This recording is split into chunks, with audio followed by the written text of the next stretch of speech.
일본 외교가 박살났습니다.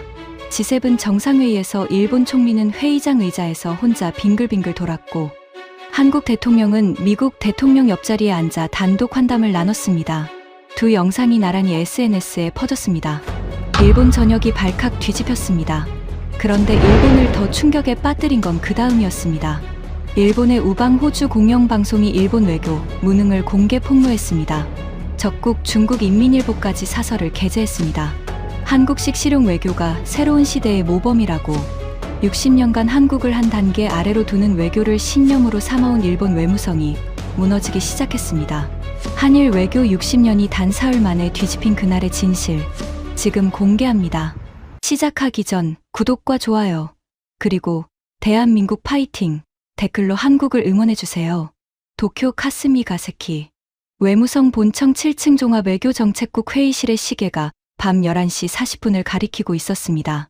저는 G7 셰르파 최종 브리핑 자료의 마지막 페이지를 넘기고 있었어요. 30년 외교관 경력 중 7번째 G7. 자료 두께만 800페이지가 넘었습니다. 손가락 끝이 종이에 베일 정도로 신경이 곤두서 있었죠. 무라카미 심의관. 회의실 문이 거칠게 열렸습니다. 외무 대신 카토 마사오가 들어왔어요. 새벽 시간에 평소에는 절대 외무성에 나타나지 않는 사람이었습니다. 총리님께서 한 가지 지시를 내리셨네. 저는 일어섰어요. 무엇입니까? 이번 G7에서 한국 대통령에 대한 의전격을 옵저버 수준으로 끌어내리게. 순간 숨이 막혔습니다. 한국은 정식 멤버는 아니었지만 G7 정상회의 의장국 초청 자격으로 참석하는 핵심 게스트국이었어요. 의전격을 옵저버로 낮추라는 건 외교적 모욕에 가까웠습니다. 대신 그건 의장국 프랑스 권한이라서 우리가 직접 개입할 수는 없습니다. 방법을 찾으라는 거야.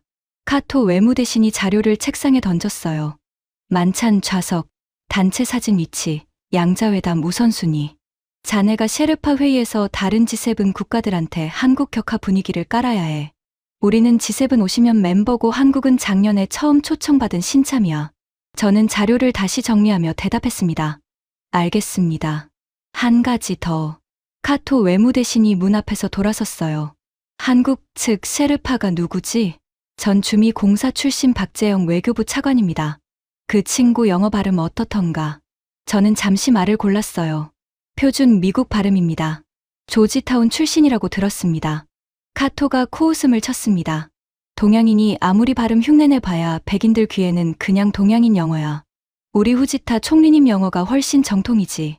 저는 고개를 끄덕였습니다. 사실 후지타 카오리 총리의 영어는 어색한 일본식 억양이 강한 편이었어요. 그러나 외무대신 앞에서 그 말을 할 수는 없었습니다.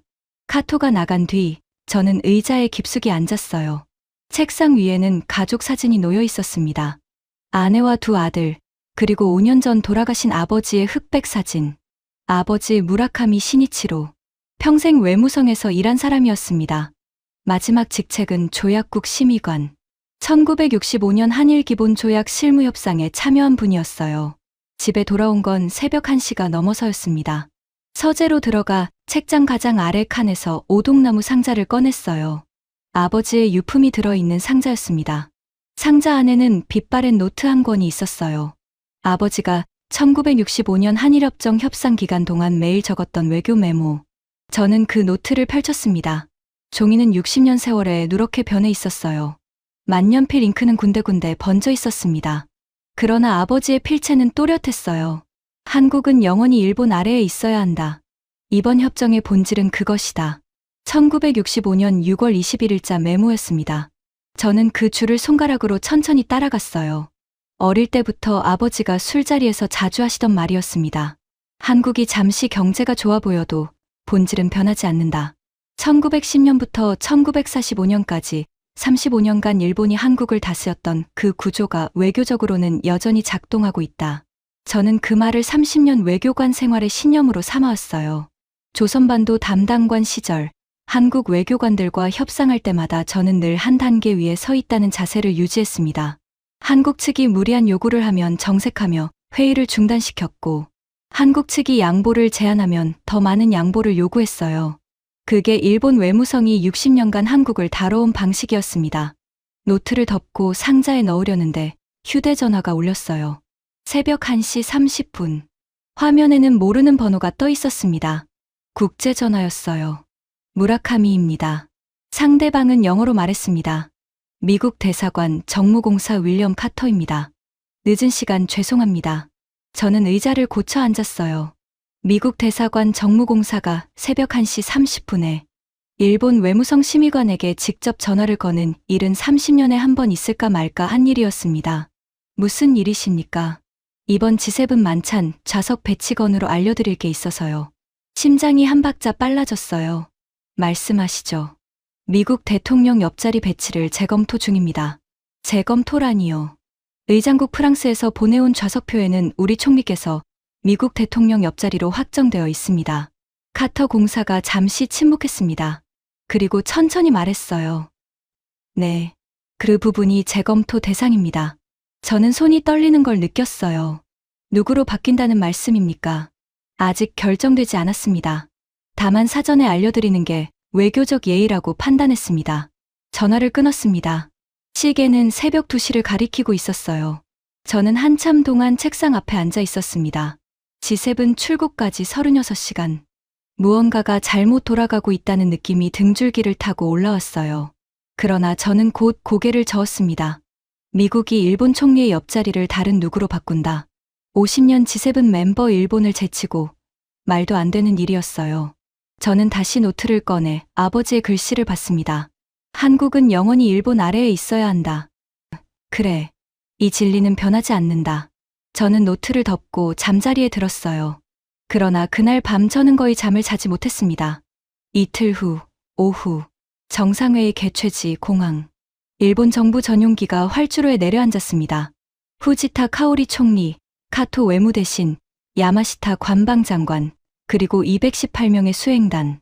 G7 참가국 중 가장 큰 규모였어요. 한국 수행단은 84명에 불과했습니다. 저는 비행기 트랩을 내려오며 활주로 끝을 봤어요. 그곳에는 다른 정부 전용기들이 정렬되어 있었습니다.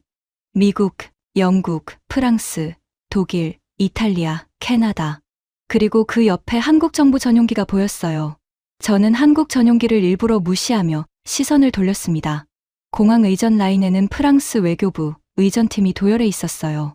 의전팀장 라울 마르티네가 다가왔습니다. 무라카미 심의관. 환영합니다. 저는 영어로 답했어요. 감사합니다.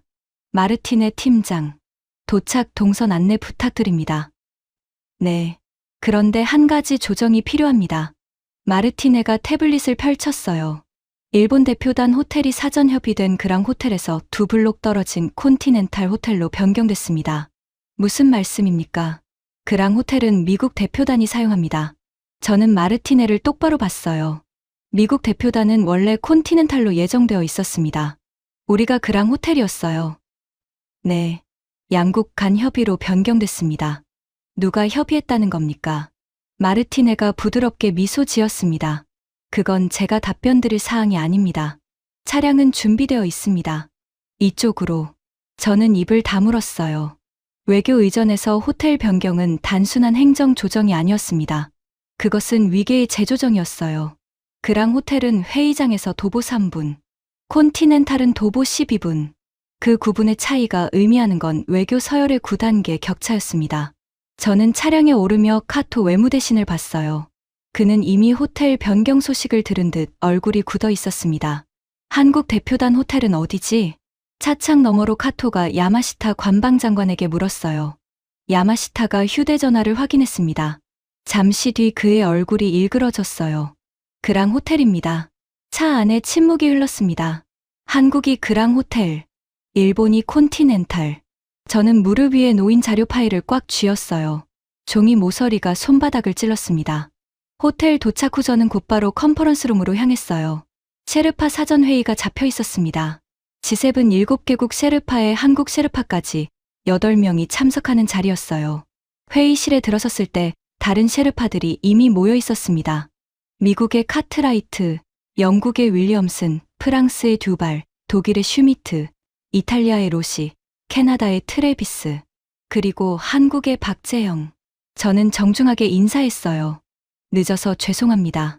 그런데 다른 셰르파들의 반응이 평소와 달랐습니다. 미국의 카트라이트는 가볍게 고개만 끄덕였어요. 작년 지휘실에서는 저를 보고 일어서서 악수를 청했던 사람이었습니다. 영국의 윌리엄스는 아이의 시선을 마주치지 않았어요. 저는 자리에 앉았습니다. 프랑스 듀발이 회의를 시작했어요.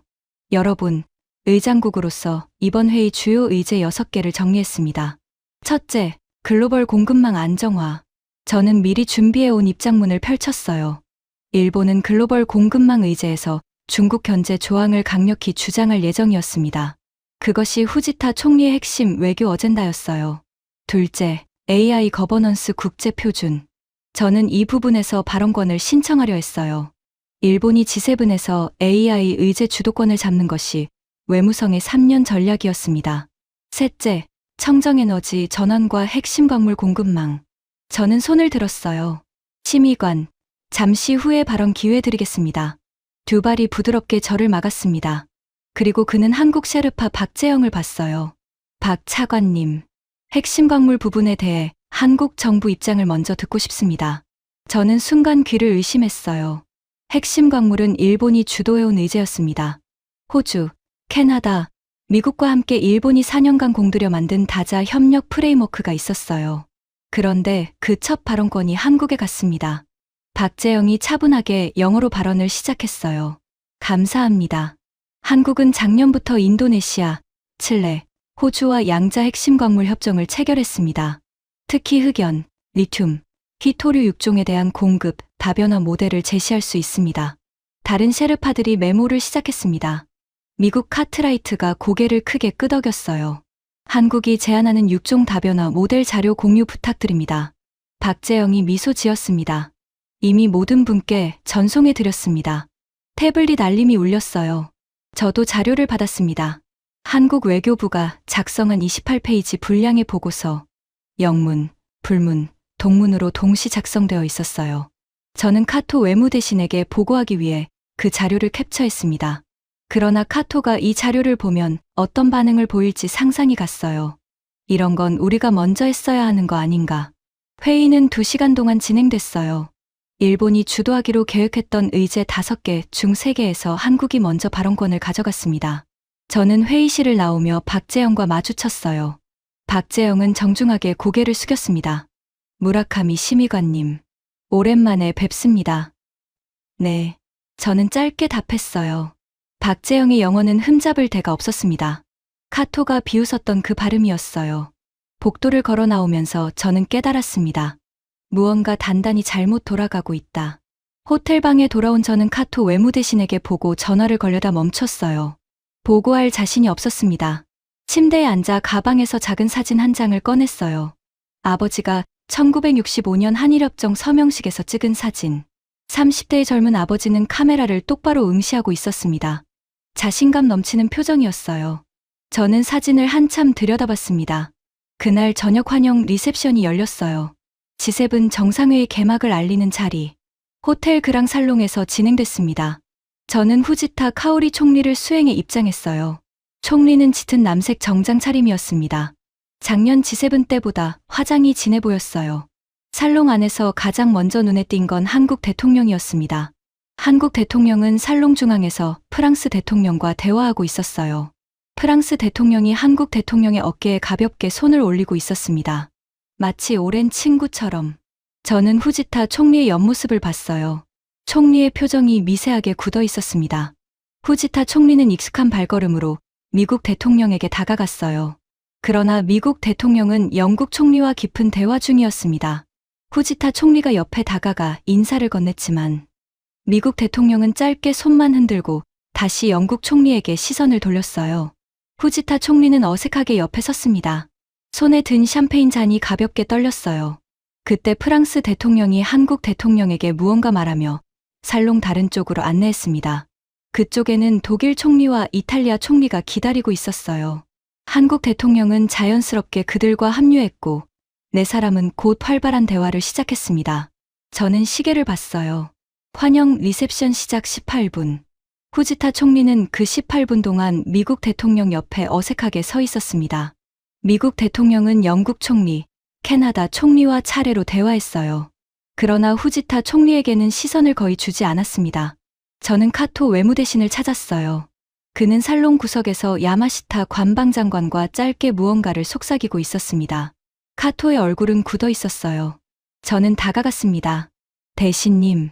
카토가 저를 봤어요. 왜 우리 총리 옆에 아무도 안 오는 거지? 저는 대답할 말이 없었습니다. 야마시타 관방장관이 낮은 목소리로 말했어요. 한국 대통령 주변에 정상들이 다 몰려 있습니다. 프랑스, 독일, 이탈리아, 그리고 방금 캐나다 총리도 합류했어요. 카토의 얼굴색이 변했습니다. 이게 말이 되나? 한국 대통령은 게스트야. 우리는 정식 멤버고. 그때 미국 대통령이 살롱을 가로질러 움직였어요. 저는 본능적으로 그가 어디로 가는지 시선을 따라갔습니다. 미국 대통령은 한국 대통령에게 다가갔어요. 그리고 한국 대통령을 양팔로 가볍게 안으며 인사를 건넸습니다. 한국 대통령도 자연스럽게 미국 대통령의 등을 두드렸어요. 두 사람은 곧 깊은 대화에 빠졌습니다. 미국 대통령이 무언가 말할 때마다 한국 대통령이 웃었고, 한국 대통령이 답할 때마다 미국 대통령이 고개를 끄덕였어요. 대화는 31분간 이어졌습니다. 그 시간 동안 후지타 카오리, 일본 총리는 살롱 구석에서 일본 외무대신 관방장관과 함께 셋이 모여 서 있었어요. 저는 후지타 총리의 옆모습을 다시 봤습니다. 총리의 입꼬리가 가늘게 떨리고 있었어요. 리셉션이 끝난 뒤 콘티넨탈 호텔로 돌아오는 차 안에서 카토 외무대신이 폭발했습니다. 이건 외교적 모욕이야. 의장국 프랑스가 일부러 우리를 격화시키고 있어. 저는 조용히 들었어요. 무라카미. 내일 셰르파 회의에서 강하게 항의해. 일본의 의정격이 작년 G7과 동일하게 유지되어야 한다고. 알겠습니다. 그리고 한국 셰르파 박재영. 그 친구한테 분명히 선 그어. 너희는 게스트지 멤버가 아니라고. 저는 고개를 끄덕였습니다. 그러나 속으로는 이미 알고 있었어요. 선을 긋는 건 우리가 아니었습니다. 선은 이미 그어져 있었어요. 우리는 그 선이 어느 쪽에 있는지를 깨닫는데 늦었을 뿐이었습니다. 호텔 방으로 돌아와 저는 다시 아버지의 사진을 꺼냈어요. 한국은 영원히 일본 아래에 있어야 한다. 저는 그 글씨를 한참 들여다봤습니다. 그리고 처음으로 의문이 들었어요. 영원히. 그게 정말 영원할 수 있을까? 저는 사진을 다시 가방에 넣고 잠자리에 들었습니다. 그러나 그날 밤도 잠은 오지 않았어요. 다음 날 아침 7시, G7 셰르파 공식 회의가 시작됐어요. 회의실은 호텔 컨퍼런스홀 3층. 원형 테이블에 G7 7개국 셰르파와 한국, 호주 옵저버 셰르파가 함께 앉았습니다. 의장은 프랑스 듀발.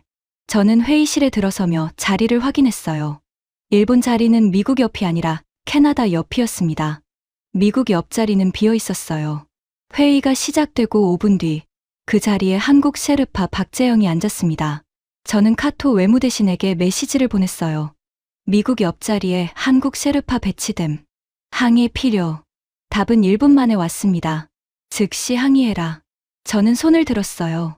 의장님, 발언 신청합니다. 듀발이 고개를 끄덕였습니다. 무라카미 심의관, 말씀하시죠. 좌석 배치에 대해 한 가지 확인하고 싶습니다. 작년 G7에서 일본은 미국 옆자리였습니다. 이번에 변경된 이유가 있습니까? 듀발이 잠시 침묵했어요. 그리고 천천히 답했습니다. 좌석은 의장국 재량 사항입니다. 특별한 외교적 함의는 없습니다. 그렇다면 왜 한국 셰르파가 미국 옆자리에 있습니까? 회의실에 묘한 침묵이 흘렀어요. 미국 카트라이트가 가볍게 헛기침을 했습니다. 심의관님, 한 가지 말씀드려도 될까요? 저는 카트라이트를 봤어요.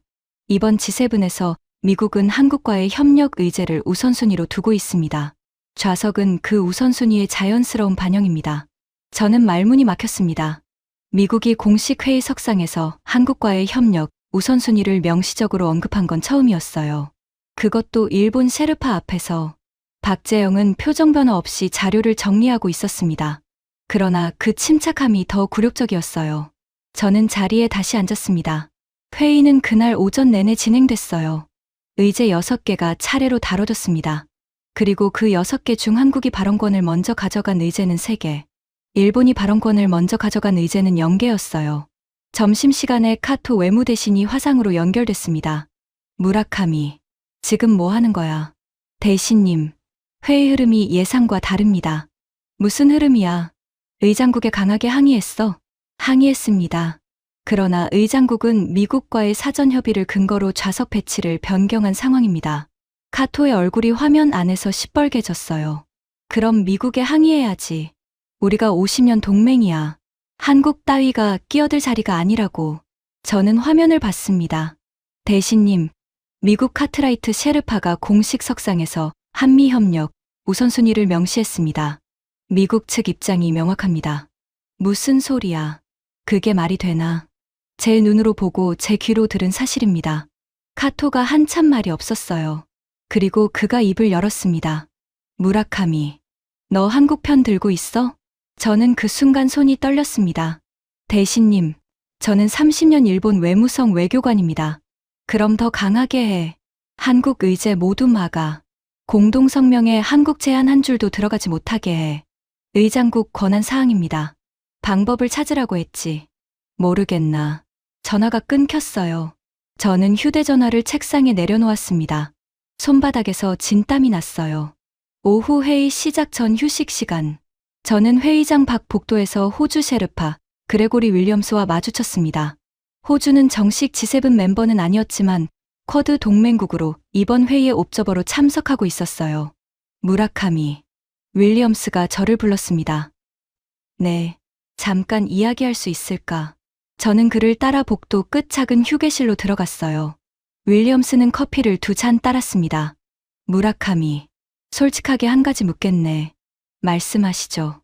자네 총리, 이번에 큰일 났어. 알고 있나? 저는 커피잔을 내려놓았습니다. 무슨 말씀입니까? 윌리엄스가 저를 똑바로 봤어요. 호주 정부 내부에서 일본 외교에 대한 평가가 작년 가을부터 급격히 나빠졌어. 너무 강경 일변도야. 한국, 중국, 동남아 모두와 균형 잃은 외교를 하고 있어. 그런데 그 부담을 호주가 나눠지고 있어. 우리는 이제 그게 싫어. 호주는 쿼드 동맹국 아닙니까? 쿼드는 안보 협력이야. 외교 노선까지 일본 따라가는 건 다른 문제지. 저는 윌리엄스의 얼굴을 봤어요. 그는 진지했습니다. 무라카미, 자네는 좋은 외교관이야. 그러니까 알려주는 거야. 지금 자네 총리, 회의장에서 너무 고립되어 있어. 외교는 자세 문제야. 우리는 이번 G7에서 일본이 한국보다 한 단계 위라고 우길 자세를 보일 거라고 예상했어. 그런데 한국이 먼저 손 내미는 자세를 취했어. 한국이 손을 내밀었다고요. 그래. 한국 대통령은 어제 도착하자마자 프랑스 대통령에게 직접 전화 걸어서 양국 협력, 의제 사전 조율했다고 들었어. 일본은 그런 거 안 했지? 저는 답을 못했습니다. 후지타 총리는 G7 도착 직전까지 의장국 프랑스 대통령과 사전 통화조차 하지 않았어요. 카토 외무대신이 정상 간 통화는 정상끼리라며 절차를 막았기 때문이었습니다. 윌리엄스가 자리에서 일어났어요. 무라카미, 친구로서 한마디만 더 할게. 자네 총리, 이번 회의 끝나기 전에 큰 망신 한번 당할 거야. 마음에 준비해. 무슨 망신입니까? 그건 나도 몰라. 그러나 호주 방송이 이번 G7 특집을 준비 중이라는 건 알려줄 수 있어. 우리 방송 인터뷰 요청이 자네 총리 대신 한국 대통령에게 갔어. 저는 그 자리에서 굳어버렸습니다. 호주 공영방송 ABN. 시청자 1천만 명이 넘는 호주 최대 방송이었어요. 일본은 매년 G7 후 ABN과 단독 인터뷰를 진행해왔습니다. 그 자리가 한국에 넘어갔다. 윌리엄스가 휴게실을 나간 뒤 저는 한참 동안 그 자리에 앉아 있었어요. 오후 회의가 다시 시작됐습니다. 의제는 글로벌 거버넌스. 일본이 핵심으로 준비해온 분야였어요. 저는 발언권을 신청했습니다. 의장님, 일본은 글로벌 거버넌스 의제에서 한 가지 제안을 드립니다. 듀발이 고개를 끄덕였어요. 말씀하시죠. 저는 미리 준비한 자료를 펼쳤습니다. 일본 외무성이 6개월간 작성한 32페이지 보고서, 글로벌 거버넌스 개혁 방향에 대한 일본의 종합 입장이었어요. 발언이 끝났을 때 회의실 반응은 미지근했습니다. 미국 카트라이트는 자료를 한번 훑어보고 옆에 내려놨어요. 영국 윌리엄스는 메모조차 하지 않았습니다. 그리고 한국 셰르파 박재영이 발언을 시작했어요. 한국 정부도 글로벌 거버넌스 개혁에 대한 입장을 준비했습니다. 박재영의 자료는 18페이지였어요. 일본 자료보다 짧았습니다. 그러나 발언 시작 5분 만에 회의실 분위기가 달라졌어요. 한국은 G7과 G20 사이의 가교 역할을 자임합니다. 한국은 신흥국과 선진국 모두와 동시에 신뢰 관계를 유지하는 유일한 OECD 국가입니다. 미국 카트라이트가 자료를 다시 집어들었어요. 이번에는 끝까지 읽었습니다. 박재영이 발언을 마쳤을 때 두발 의장이 말했어요. 한국 측 제안은 매우 실용적입니다. 공동성명 거버넌스 항목의 한국 제안을 반영하는 방향으로 검토하겠습니다. 저는 회의장을 둘러봤습니다. 7개국 셰르파 모두가 박재영의 자료를 손에 들고 있었어요. 회의가 끝나고 저는 마지막으로 회의실을 나왔습니다. 복도에 카토 외무대신이 기다리고 있었어요. 화상이 아니라 실제로 그가 회의 시간 중 호텔에서 회의장까지 직접 온 거였습니다. 무라카미. 카토의 목소리가 낮았어요. 네. 오늘 회의 결과 듣고 왔어. 일본 제안은 어디로 갔지? 공동성명 초안에는 반영되지 않을 가능성이 큽니다. 한국 제안은 반영됩니다.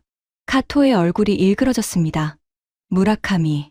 너 이대로 가면 외무성 30년 경력 끝나는 거야. 알고 있어? 저는 그를 똑바로 봤어요. 대신님, 회의 흐름은 셰르파 한 명이 바꿀 수 있는 게 아닙니다.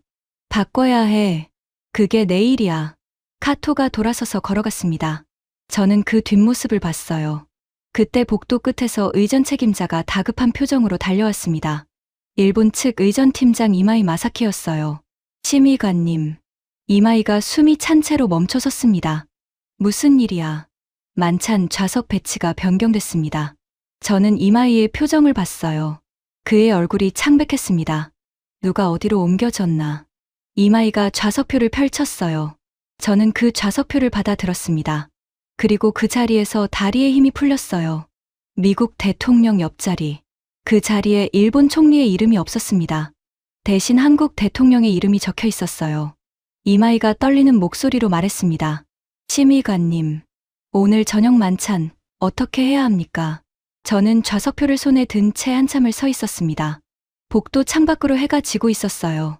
도시의 불빛이 하나둘 켜지기 시작했습니다. 그 풍경을 보면서 저는 처음으로 분명하게 느꼈어요. 오늘 저녁 만찬장에서 무언가가 무너질 것이다. 그것이 단지 의전 서열인지, 30년 외교 신념인지, 아니면 60년간 우리가 믿어온 모든 것인지는 아직 알 수 없었습니다. 그러나 무너진다는 것만은 분명했어요. 저는 좌석표를 접어 안주머니에 넣었습니다. 그리고 만찬장으로 향했어요. 만찬장은 호텔 1층 그랑 갤러리, 17세기 베르사유 양식을 본떠 만든 공간이었습니다. 저녁 7시 30분. 저는 일본 대표단을 안내해 입장했어요. 후지타 카오리 총리는 짙은 와인색 정장 차림이었습니다. 카토 외무대신과 야마시타 관방장관이 양옆에 섰어요. 만찬장 입구에서 저는 좌석표를 다시 한번 의전팀장 이마이에게 확인했습니다.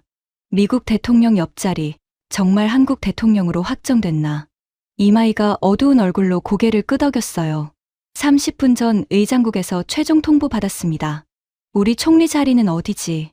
테이블 끝쪽입니다. 저는 입을 다물었습니다. 끝쪽이라는 건 정중앙 미국 대통령에서 가장 먼 자리를 의미했어요. 외교 의전 서열로 따지면 모욕에 가까운 배치였습니다. 후지타 총리는 아직 좌석 변경 사실을 모르고 있었어요. 카토 외무대신이 만찬 직전에 보고하지 말라고 지시했기 때문입니다. 분위기를 망친다는 이유였어요. 만찬장 안으로 들어서자 정상들이 이미 도착해 있었습니다. 미국 대통령은 영국 총리와 한국 대통령 사이에 서서 셋이서 대화를 나누고 있었어요. 세 사람 사이의 거리가 친밀해 보였습니다. 한국 대통령이 무언가 말하자 미국 대통령이 크게 웃었어요. 영국 총리도 함께 웃었습니다. 후지타 총리가 그 광경을 봤어요. 총리의 표정에 미세한 균열이 갔습니다. 저는 카토 외무대신을 봤어요. 카토는 입술을 깨물고 있었습니다. 좌석 안내가 시작됐어요. 의장국 프랑스 의전팀이 정상들을 자리로 안내했습니다. 미국 대통령께서는 이쪽으로, 프랑스 의전팀장이 미국 대통령을 정중앙 자리로 안내했어요. 한국 대통령께서는 이쪽으로, 다음에 한국 대통령이 미국 대통령 바로 옆자리로 안내를 했습니다. 후지타 총리가 그 장면을 봤어요. 총리의 손에 들린 와인잔이 가볍게 흔들렸습니다. 일본 총리께서는 이쪽으로, 프랑스 의전팀장이 후지타 총리를 테이블 끝쪽으로 안내했어요. 미국 대통령에서 7자리 떨어진 위치였습니다. 후지타 총리는 잠시 멈춰 섰어요. 그리고 의전팀장에게 영어로 물었습니다. 좌석이 변경된 겁니까? 의전팀장이 정중하게 답했어요. 의장국 결정 사항입니다. 각하. 후지타 총리의 얼굴이 굳었습니다. 그러나 만찬장 한가운데서 항의할 수는 없었어요. 후지타 총리는 천천히 끝자리로 걸어갔습니다. 저는 그 뒷모습을 봤어요. 총리의 걸음이 평소보다 느렸습니다. 등이 약간 굽어 있었어요. 저는 수행단 자리로 이동했습니다. 셰르파 자리는 정상 자리와 분리된 옆 테이블이었어요. 박재영이 이미 자리에 앉아 있었습니다. 저는 그와 인사를 나누고 자리에 앉았어요. 만찬이 시작됐습니다. 의장국 프랑스 대통령의 환영사가 끝나고 와인이 따라졌어요. 첫 번째 코스가 나왔습니다. 저는 정상 테이블을 봤어요. 미국 대통령이 한국 대통령에게 무언가 말하고 있었습니다. 한국 대통령이 미소를 지으며 답했어요. 미국 대통령이 큰 소리로 웃었습니다. 옆자리 영국 총리도 함께 웃었어요. 후지타 총리는 옆에 앉은 캐나다 총리와 대화를 시도하고 있었습니다. 그러나 캐나다 총리는 짧게 답하고 곧 반대쪽 이탈리아 총리에게 시선을 돌렸어요. 후지타 총리는 그 뒤로 5분 동안 누구와도 대화하지 못했습니다. 박재영이 옆에서 조용히 말했어요. 심의관님, 와인 한잔 하시겠습니까? 저는 그를 봤습니다. 박재영의 표정에는 어떤 우월감도 비웃음도 없었어요. 그저 진심으로 와인을 권하는 표정이었습니다. 감사합니다. 저는 잔을 받았어요. 박재영이 와인을 따라주며 말했습니다. 무라카미 심의관님, 5년 전 우리 부산 한일 셰르파 회의 기억하십니까? 저는 잠시 생각했어요. 5년 전 부산. 그때 한일 양국이 강제징용 판결 문제로 첨예하게 대립하던 시기였습니다. 일본은 한국의 수출 규제를 발동했고 양국 관계는 최악이었어요. 기억합니다. 그때 심의관님이 회의장에서 저한테 그러셨죠. 한국은 아직 멀었다. 일본을 따라오려면 30년은 더 걸린다. 저는 그 말을 한 기억이 났어요. 5년 전 카토 외무대신의 지시로 한국 측을 압박하던 시기였습니다. 박재영이 와인잔을 들었어요. 오늘 그 30년이 얼마나 빨리 지나갔는지 보고 계시죠? 박재영의 목소리에는 비웃음이 없었습니다. 오히려 담담했어요. 저는 그의 잔에 잔을 가볍게 부딪혔습니다. 와인 한 모금을 마셨어요. 입안에서 쓴맛이 났습니다. 와인 때문이 아니었어요. 정상 테이블에서 박수 소리가 터졌습니다. 저는 그쪽을 봤어요. 미국 대통령이 일어나 있었습니다. 그리고 한국 대통령에게 손을 내밀었어요. 한국 대통령도 일어났습니다. 두 사람이 굳게 악수했어요. 그 장면을 만찬장 카메라가 잡았습니다. 다음 날 아침 전 세계 주요 신문 일면에 실릴 사진이 그 순간 만들어졌어요. 후지타 총리는 그 광경을 멀리서 바라보고 있었습니다. 총리의 손에 든 포크가 가만히 멈춰 있었어요. 만찬 후반부에 영부인 소개 순서가 있었습니다. 디저트가 나올 무렵 각국 정상들이 자신의 배우자를 다른 정상들에게 소개하는 시간이었어요. 한국 대통령이 일어났습니다. 그리고 만찬장 옆에서 대기하고 있던 한국 영부인을 안내해 미국 대통령에게 다가갔어요. 미스터 프레지던트, 제 아내를 소개합니다. 한국 대통령이 영어로 말했습니다. 자연스러운 발음이었어요. 미국 대통령이 일어났습니다. 그리고 한국 영부인의 손을 잡고 깊게 인사했어요. 부인, 만나 뵙게 되어 영광입니다. 미국 대통령이 영부인에게 무언가 말을 건넸습니다. 영부인이 짧게 답했고 미국 대통령이 크게 웃었어요. 한국 대통령도 함께 웃었습니다. 세 사람의 모습이 만찬장 화면에 비춰졌어요. 미국 대통령과 한국 영부인. 세 사람의 표정이 마치 가족처럼 자연스러웠습니다. 저는 후지타 총리 쪽을 봤어요. 후지타 총리는 그 장면을 응시하고 있었습니다. 그리고 무언가를 결심한 듯 일어났어요. 일본 측 영부인은 만찬에 참석하지 않은 상태였습니다. 후지타 총리에게는 소개할 배우자가 없었어요. 후지타 총리는 만찬장을 가로질러 미국 대통령에게 다가갔습니다. 거리가 7자리. 후지타 총리가 그 거리를 걸어가는 동안 만찬장의 시선이 잠시 그쪽으로 쏠렸어요. 후지타 총리가 미국 대통령에게 도착했을 때 미국 대통령은 이미 한국 영부인과 사진을 찍고 있었습니다. 후지타 총리가 옆에 섰어요. 그러나 미국 대통령은 사진 촬영이 끝날 때까지 후지타 총리에게 시선을 주지 않았습니다. 사진이 끝나고 미국 대통령이 후지타 총리를 봤어요. 아, 총리님. 안녕하십니까. 미국 대통령이 짧게 인사를 건넸습니다. 그리고 곧 시선을 한국 대통령에게 돌렸어요. 후지타 총리는 그 자리에 잠시 서 있었습니다. 그리고 어색하게 자기 자리로 돌아갔어요. 저는 그 모든 장면을 봤습니다.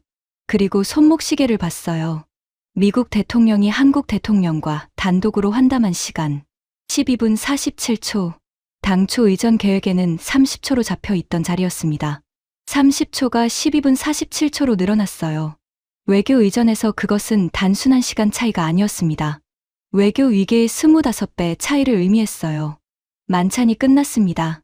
정상들이 만찬장을 나가기 시작했어요.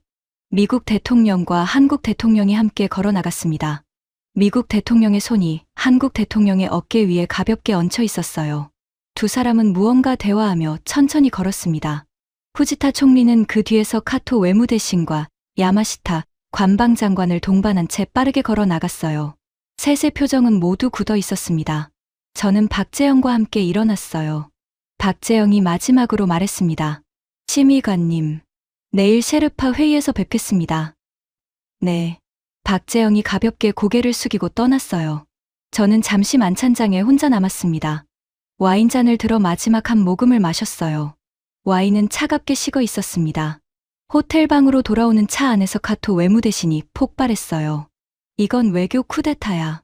의장국 프랑스가 의도적으로 우리를 격화시켰어. 미국이 동조했고 한국이 그 자리를 챙겼어. 저는 운전석 뒤에서 조용히 듣고 있었습니다. 무라카미, 너 내일 셰르파 회의에서 공식 항의해. 일본 총리 좌석 변경이 외교적으로 부당하다고 명시적으로 항의서 제출해. 대신님, 항의서는 의장국이 받지 않을 가능성이 높습니다. 그래도 해. 기록에 남겨야 해. 저는 고개를 끄덕였어요. 차창 밖으로 도시의 야경이 흘러갔습니다. 거리에는 G7 환영 깃발이 펄럭이고 있었어요. 그 깃발들 중 일본 국기는 한국 국기와 같은 크기로 걸려 있었습니다. 작년 G7에서 일본 국기가 한국 국기보다 한 단계 위에 걸렸던 것과 대비되는 모습이었어요. 호텔 방에 돌아온 시간은 밤 11시. 저는 가방에서 아버지의 사진을 다시 꺼냈습니다. 1965년의 아버지. 자신감 넘치는 얼굴. 한국은 영원히 일본 아래에 있어야 한다. 저는 그 글씨를 다시 봤어요. 그리고 처음으로 그 글씨에 의문을 품었습니다. 아버지. 만약 아버지가 오늘 만찬장에 계셨다면 미국 대통령이 한국 대통령과 12분간 대화하고 일본 총리에게는 30초도 주지 않는 그 장면을 보셨다면 아버지는 무엇라 말씀하셨을까? 저는 사진을 가방에 다시 넣었어요. 그리고 침대에 누웠습니다. 그러나 잠은 오지 않았어요. 내일 무엇이 일어날지 저는 이미 짐작하고 있었습니다. 다음 날 아침 9시 G7 정상 본회의가 시작됐습니다. 본회의장은 호텔 컨벤션홀 5층. 원형 테이블에 8개 정상 좌석이 배치되어 있었어요. G7 7개국 정상과 한국 대통령, 호주 총리는 옵저버 자격으로 별도 테이블에 앉았습니다. 저는 셰르파 자리에서 회의를 지켜봤어요. 셰르파 자리는 정상 테이블 뒤쪽 30cm 떨어진 보조 좌석이었습니다. 정상들의 등 뒤에서 발언 자료를 보조하는 위치였어요. 첫 번째 의제는 글로벌 공급망 안정화. 의장국 프랑스 대통령이 회의를 개시했습니다. 첫 발언은 미국 대통령께 부탁드립니다. 미국 대통령이 발언을 시작했어요. 5분간 미중 갈등과 반도체 공급망에 대한 미국 입장을 정리했습니다. 발언이 끝나고 의장이 다음 발언자를 호명했어요. 다음 발언은 한국 대통령께 부탁드립니다. 저는 그 순간 귀를 의심했습니다. G7 정상회의 본회의에서 두 번째 발언권을 한국 대통령에게 부여한 건 G7 50년 역사상 처음 있는 일이었어요. 보통 두 번째 발언은 의장국 다음으로 큰 영향력을 가진 국가, 즉 일본이나 영국, 독일이 가져갔습니다. 한국 대통령이 발언을 시작했어요. 감사합니다. 한국은 글로벌 반도체 공급망에서 미국과의 협력을 가장 우선시하고 있습니다. 동시에 한국은 신흥국과 선진국을 잇는 가교 역할을 하고자 합니다. 한국 대통령의 영어 발언은 7분간 이어졌습니다. 회의장의 모든 정상이 집중해서 들었어요. 미국 대통령은 메모를 했습니다. 프랑스 대통령은 고개를 끄덕였어요. 후지타 총리는 자기 발언 차례를 기다리며 손에 든 자료를 만지작거리고 있었습니다.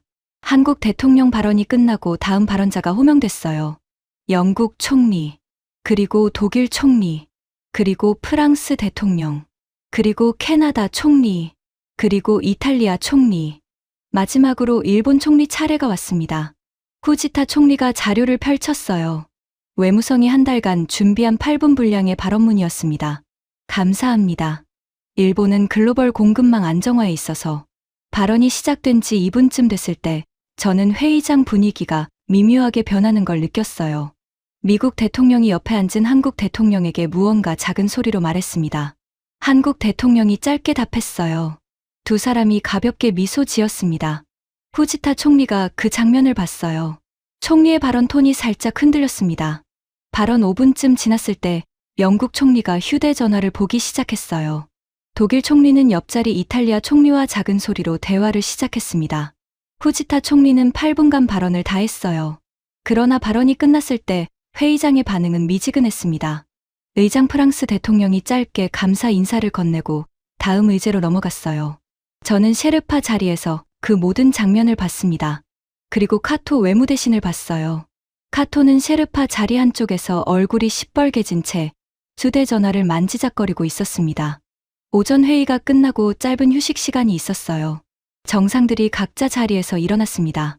미국 대통령은 한국 대통령과 함께 회의장 한쪽 창가로 이동했어요.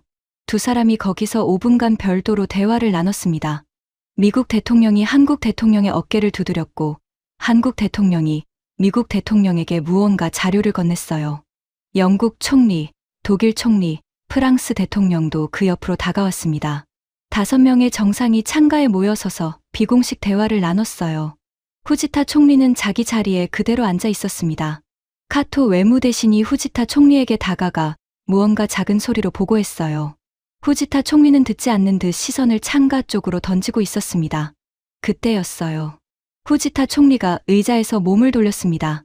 회의장 의자는 등받이가 360도 회전하는 사무용 의자였어요.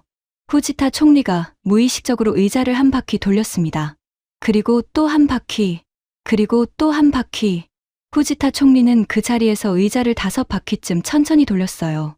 시선은 어디에도 고정되지 않았습니다.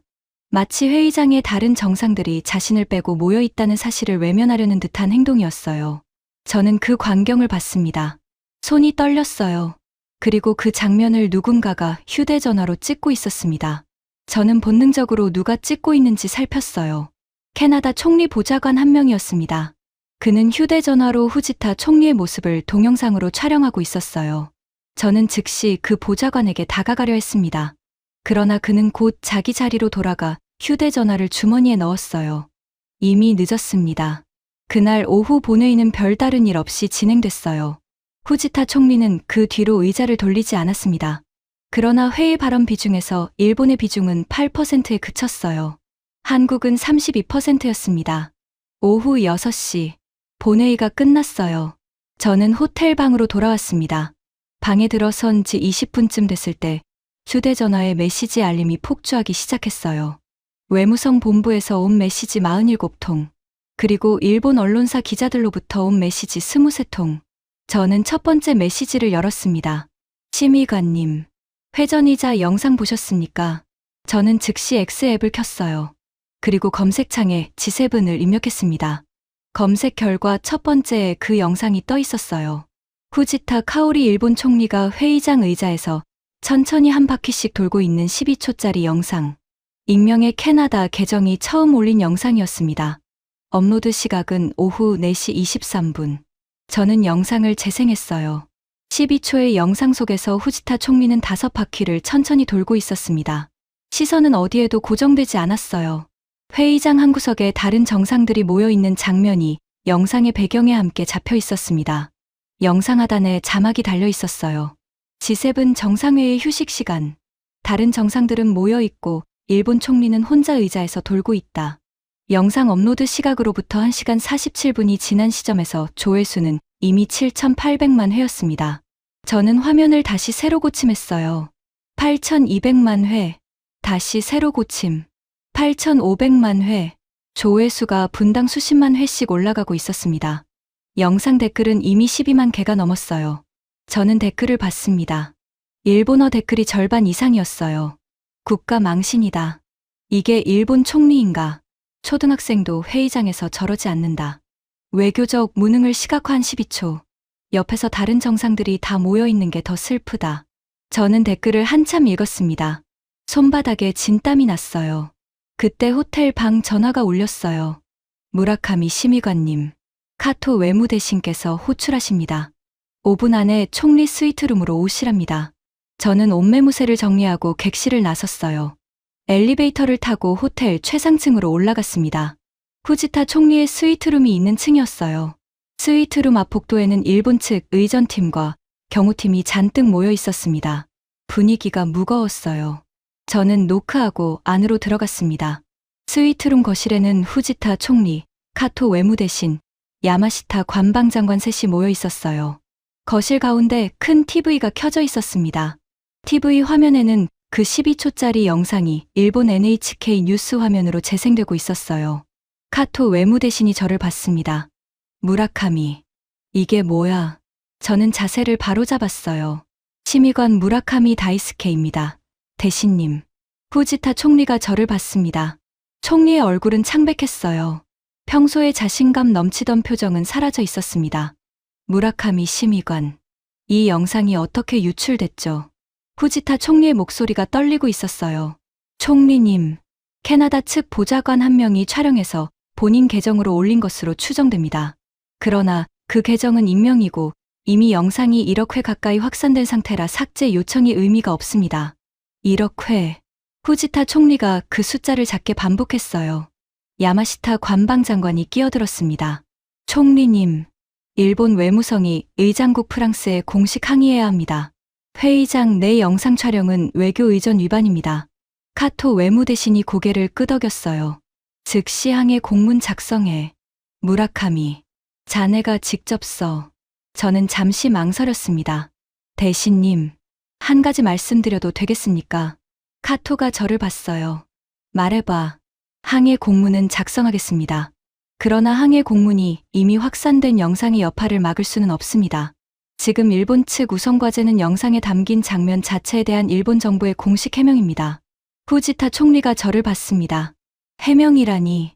무엇을 해명한다는 거죠? 총리님, 영상에는 휴식 시간에 다른 정상들이 한자리에 모여 있는 장면과 총리님이 의자에서 돌고 계신 장면이 함께 잡혀 있습니다. 일본 국민과 국제사회가 그 장면을 보고 일본이 G7에서 외교적으로 고립됐다고 해석하고 있습니다. 카토 외무대신의 얼굴이 시뻘개졌어요. 무라카미, 너 무슨 말 하는 거야? 일본 총리가 외교적으로 고립됐다는 게 말이 되나? 저는 카토를 똑바로 봤습니다. 대신님, 사실이 그렇습니다. 오늘 오전 본회의 발언 비중에서 일본은 8%였습니다. 한국은 32%였습니다. 어제 환영 리셉션에서 우리 총리께 양자회담을 요청한 정상은 0명이었습니다. 한국 대통령께 요청한 정상은 11명이었습니다. 카토 외무대신이 자리에서 벌떡 일어났어요. 무라카미, 너 지금 우리 총리를 욕보이는 거야? 사실을 보고 드리는 겁니다. 사실은 너 같은 셰르파가 무능해서 그렇게 된 거야. 의장국 프랑스에 강하게 못 나서서, 미국에 강하게 못 나서서, 한국에 강하게 못 나서서. 후지타 총리가 손을 들었습니다. 카토 대신. 멈추세요. 총리의 목소리는 작았어요. 무라카미 심의관. 솔직하게 말해보세요. 이 사태의 원인이 무엇입니까? 저는 잠시 생각했습니다. 그리고 천천히 답했어요. 총리님, 사진 한 장으로 만들어진 사태가 아닙니다. 30년간 누적된 외교 노선의 결과입니다. 후지타 총리가 저를 응시했습니다. 30년. 네. 일본 외무성은 30년간 한국을 한 단계 아래로 두는 외교를 해왔습니다. 그것이 작동하던 시기가 있었습니다. 그러나 작년부터 그것이 작동하지 않고 있습니다. 미국이, 유럽이, 호주가 한국과의 협력을 일본과 동등하거나 더 우선시하기 시작했습니다. 카토 외무대신이 다시 폭발했어요. 말도 안 돼. 한국이 우리와 동등하다고. 50년 G7 멤버와 작년 처음 초청받은 게스트가 동등하다고. 저는 카토를 봤습니다. 오늘 회의장에서 발언 비중 8%와 32%가 동등한 외교적 위상을 의미하지 않습니다. 대신님, 카토가 한참 말이 없었어요. 그리고 그가 자리에서 일어났습니다. 총리님, 무라카미 심의관을 즉시 셰르파 자리에서 해임해야 합니다. 일본 외무성의 신념이 흔들리는 자를 우리 외교의 최전선에 둘 수 없습니다. 후지타 총리는 답하지 않았어요. 총리는 창밖을 보고 있었습니다. 야마시타 관방장관이 끼어들었어요. 총리님, 일단 오늘 밤은 휴식 취하시고 내일 마지막 본회의 마무리에 집중하시는 게 좋겠습니다. 후지타 총리가 천천히 고개를 끄덕였습니다. 그렇게 하죠. 무라카미 심의관, 그만 나가보세요. 저는 정중하게 인사하고 스위트룸을 나왔어요. 복도를 걸어 엘리베이터로 향하는데 카토 외무대신이 저를 뒤따라 나왔습니다. 무라카미, 저는 멈춰 섰어요. 너 30년 외무성 경력 오늘로 끝났다고 생각해. 저는 카토를 봤습니다. 무슨 말씀입니까? 내일 회의 끝나고 도쿄 돌아가면 즉시 인사발령 요청할 거야. 너는 외교 일선에서 물러나야 해. 한국 편을 드는 외무성 심의관은 일본 외무성에 필요 없어. 카토가 돌아서서 스위트룸으로 들어갔어요. 저는 그 자리에 잠시 서 있었습니다. 그리고 엘리베이터로 걸어갔어요. 엘리베이터 안에서 저는 휴대전화를 다시 봤습니다. 회전이자 영상 조회수 1억 1,200만 회. 영상이 업로드된 지 4시간이 지난 시점이었어요. 다음 날 아침 7시, 저는 호텔방에서 일찍 일어났어요. 밤새 잠을 거의 자지 못했습니다. 카토 외무대신의 마지막 말이 머릿속을 떠나지 않았어요. 저는 휴대전화로 회전이자 영상 조회수를 다시 확인했습니다. 2억 4천만 회. 영상이 업로드된 지 14시간 만이었어요. 그리고 그 사이 또 다른 영상이 SNS에 퍼지기 시작했습니다. 이번 영상은 한국 대통령의 영상이었어요. 전날 만찬에서 한국 대통령이 미국 대통령에게 영부인을 소개하던 그 장면. 한국 대통령과 미국 대통령이 자연스럽게 대화하고 영부인이 미국 대통령에게 인사하는 12초. 그 영상도 빠르게 확산되고 있었습니다. 조회수는 이미 1억 회를 넘어 있었어요. 두 영상이 SNS에서 나란히 비교되고 있었습니다. 한쪽에서는 한국 대통령이 미국 대통령 옆에서 영부인을 소개하며 친밀하게 대화하는 장면. 다른 한쪽에서는 일본 총리가 회의장 의자에서 혼자 빙글빙글 도는 장면. 12초와 12초. 두 장면의 대비가 만들어낸 시각적 충격은 그 어떤 외교, 분석 보고서보다 강력했어요. 저는 영상을 끄고 호텔 식당으로 내려갔습니다. 셰르파 조찬이 잡혀 있었어요. 식당에 들어서니 박재영이 이미 자리에 앉아 있었습니다. 다른 G7 셰르파들도 자리에 있었어요. 저는 미국 카트라이트 셰르파에게 다가갔습니다. 카트라이트 씨, 잠시 시간 있으십니까? 카트라이트가 저를 봤어요. 무라카미 심의관, 무슨 일입니까? 어제 회의장에서 우리 총리께서 의자를 돌리신 장면이 영상으로 유출됐습니다. 일본 정부는 그 영상이 회의장 내 외교 의전 위반에 해당한다고 판단합니다. 의장국 프랑스에 공식 항의서 제출 예정이지만 미국 측의 입장도 듣고 싶습니다. 카트라이트가 잠시 침묵했습니다. 그리고 천천히 답했어요. 무라카미 심의관, 우리 입장은 단순합니다. 네, 휴식 시간에 회의장 안에서 무엇을 하든 그것은 각 정상의 책임입니다. 미국 대통령은 그 시간에 다른 정상들과 비공식 대화를 나누고 있었습니다. 다른 정상도 그 자리에 합류할 수 있었습니다. 그 자리에 합류하지 않은 것은 본인의 선택입니다. 저는 그 말의 무게를 이해했어요. 카트라이트는 매우 외교적인 언어로 한 가지 사실을 명확히 말한 거였습니다. 후지타 총리가 그 휴식 시간에 다른 정상들의 비공식 대화 자리에 합류할 수 있었지만 합류하지 않은 것이라는 말, 의자를 빙글빙글 돈 것은 일본 측 책임이라는 말이었어요. 저는 인사하고 자리로 돌아왔습니다. 박재영이 옆자리에서 조용히 말했어요. 심의관님, 식사 같이 하시겠습니까? 네. 박재영이 옆자리를 권했습니다. 저는 그 옆에 앉았어요. 박재영이 커피를 따라주며 말했습니다. 심의관님, 어제 영상 보셨습니까? 네. 한국에서도 화제입니다. 어떤 한국 언론은 일본 외교의 30년 노선이 G7에서 무너진 사건이라고 보도하고 있습니다. 저는 박재영을 봤어요. 그의 표정에는 비웃음이 없었습니다. 오히려 진지했어요. 박 차관님, 한 가지 묻고 싶습니다. 네. 한국은 언제부터 이 자리에 올 준비를 했습니까? 박재영이 잠시 생각했어요. 그리고 답했습니다. 15년쯤 됐을 겁니다. 15년이요. 네. 한국 외교부는 2010년부터 다자외교, 인력을 집중 양성했습니다. G7, G20 OECD, UN 전문가를 매년 50명씩 키웠습니다. 영어, 프랑스어, 독어, 스페인어를 모국어 수준으로 구사하는 외교관을 만드는 데 집중했습니다. 그게 15년 누적된 결과입니다. 저는 박재영의 말을 들으며 일본 외무성을 떠올렸어요. 일본 외무성은 같은 기간 동안 인력 양성보다는 의전 격식과 전통 유지에 집중해왔습니다. 외무성 인사시험은 여전히 도쿄대 법학부 중심이었고 다자외교, 전문가는 별도로 육성되지 않았어요. 한국이 작년에 G7 처음 초청받았을 때 우리는 그것이 일회성 행사라고 봤습니다. 저는 박재영에게 솔직하게 말했어요. 박재영이 천천히 답했습니다. 심의관님, 한국은 그것을 일회성으로 보지 않았습니다. 한국은 그것을 출발점으로 봤습니다. 저는 그 말을 듣고 한참 입을 다물었어요. 조찬 후 마지막 본회의가 시작됐습니다. 의제는 외교 안보, 가장 민감한 분야였어요. 회의장에 들어서면서 저는 정상 좌석 배치를 다시 확인했습니다. 어제와 동일했어요. 미국 대통령 옆자리는 한국 대통령, 일본 총리는 테이블 끝쪽. 회의가 진행됐어요. 첫 발언은 의장국 프랑스 대통령, 두 번째 발언은 미국 대통령, 세 번째 발언은 한국 대통령이었습니다. 한국 대통령이 발언을 시작했어요. 감사합니다.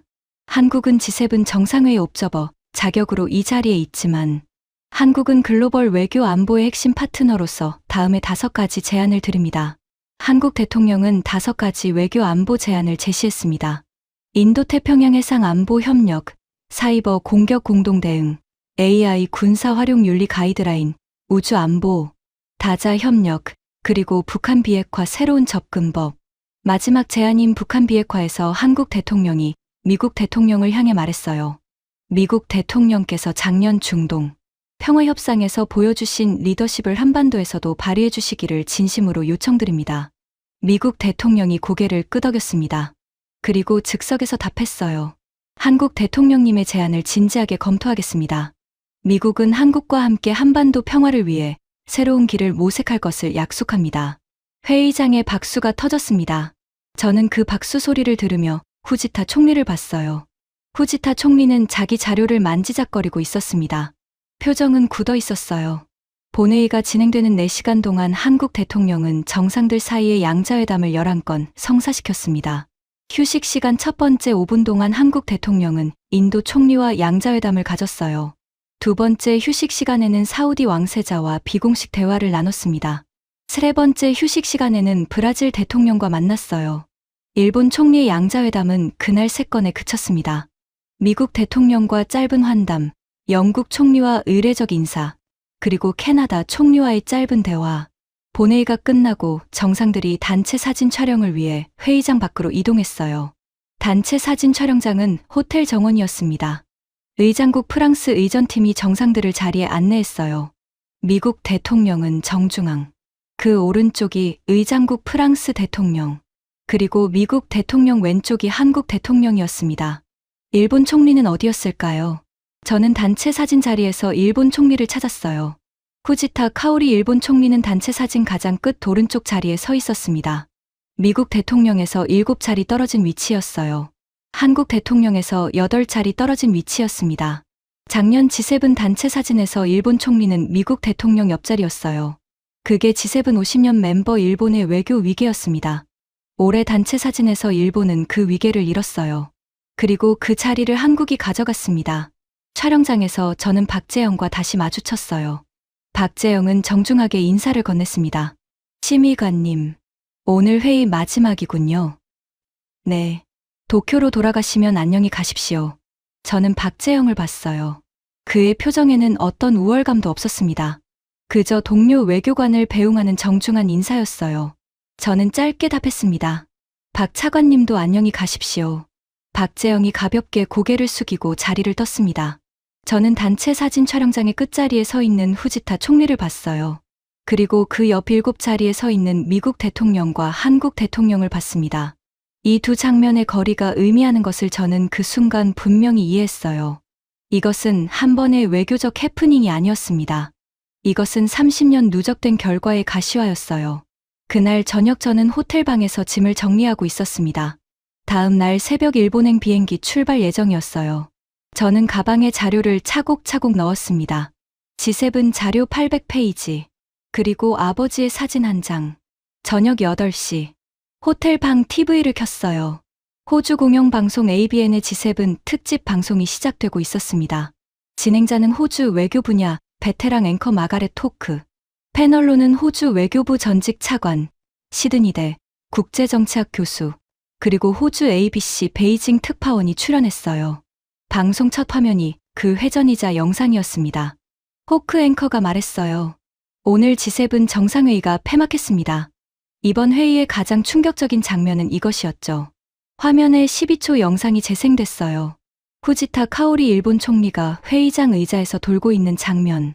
호크 앵커가 이어서 말했습니다.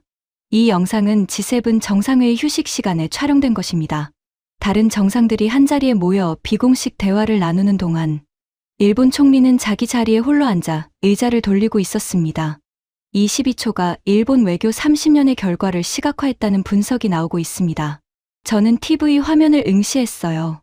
호주 외교부 전직 차관이 발언을 시작했습니다. 이번 G7에서 일본 외교의 무능이 적나라하게 드러났습니다. 일본은 G7 50년 멤버국으로서 어떤 영향력도 행사하지 못했습니다. 발언 비중 8%, 양자회담 3건, 단체 사진 끝자리. 이 세 가지 숫자가 일본 외교의 현주소를 정확히 보여줍니다. 저는 그 발언을 들으며 손이 굳었어요. 호주는 일본의 쿼드 동맹국이었습니다. 그런 호주의 전직 외교부 차관이 공영방송에서 일본 외교를 이렇게 공개적으로 비판하는 건 30년에 없던 일이었어요. 시드니대 국제정치학 교수가 이어서 말했습니다. 반면 한국 대통령의 외교는 이번 G7의 진정한 주인공이었습니다. 한국 대통령은 양자회담 11건을 성사시켰고 본회의 발언 비중 32%를 차지했으며 단체 사진에서 미국 대통령 바로 옆자리를 차지했습니다. 한국 대통령은 G7 옵저버 자격으로 참석했지만 실질적으로는 정식 멤버 이상의 위상을 보여줬습니다. 저는 자리에 앉았어요. 다리에 힘이 풀렸습니다. 호크 앵커가 다음 패널에게 발언을 넘겼어요. 베이징 특파원. 중국 측 반응은 어떻습니까? 호주 ABC 베이징 특파원이 화상으로 연결됐어요. 네, 호크 앵커. 충격적인 소식이 있습니다. 중국 인민일보가 오늘 새벽 일면 사설을 통해 이번 G7을 평가했습니다. 사설 제목은 한국식 실용외교, 새로운 시대의 모범이었습니다. 호크 앵커가 놀란 표정을 지었습니다. 인민일보가 한국 외교를 모범이라고 평가했다고요. 네. 중국 공산당 기관지가 한국 외교를 공식적으로 모범 사례로 평가한 건 외교사상 처음 있는 일입니다. 사설의 핵심은 한국 외교는 강대국 사이에서 실용적 균형을 잡았다. 일본 외교는 경직된 진영 논리에 매몰됐다는 것이었습니다. 저는 그 순간 무언가 무너지는 소리를 들었어요. 머릿속에서 들리는 소리였습니다. 중국이 한국을 모범이라고 평가했어요. 적국이라 여겨온 중국이. 호크 앵커가 패널들에게 마지막 질문을 던졌습니다. 이번 G7이 한일 양국 외교에 어떤 의미를 가질까요? 호주 외교부 전직 차관이 답했어요. 이번 G7은 일본 외교의 30년 노선이 사실상 끝났음을 알리는 사건입니다. 일본은 한국을 한 단계 아래에 두는 외교를 30년간 해왔습니다. 그러나 이번 G7에서 그 전제가 무너졌습니다. 더 정확히 말하면 그 전제는 이미 5년 전에 무너졌고 일본만 그것을 인정하지 않고 있었습니다. 시드니대 교수가 덧붙였습니다. 호주, 영국, 프랑스, 독일, 캐나다 모두 한국과의 협력을 일본과 동등하거나 더 우선시하기 시작한 지 오래입니다. 이번 G7은 그 흐름이 정상회의 차원에서 공식 가시화된 사건이었습니다. 방송이 끝났어요. 저는 TV를 끄고 한참 그 자리에 앉아 있었습니다. 휴대전화가 울렸어요. 카톡 외무대신이었습니다. 무라카미.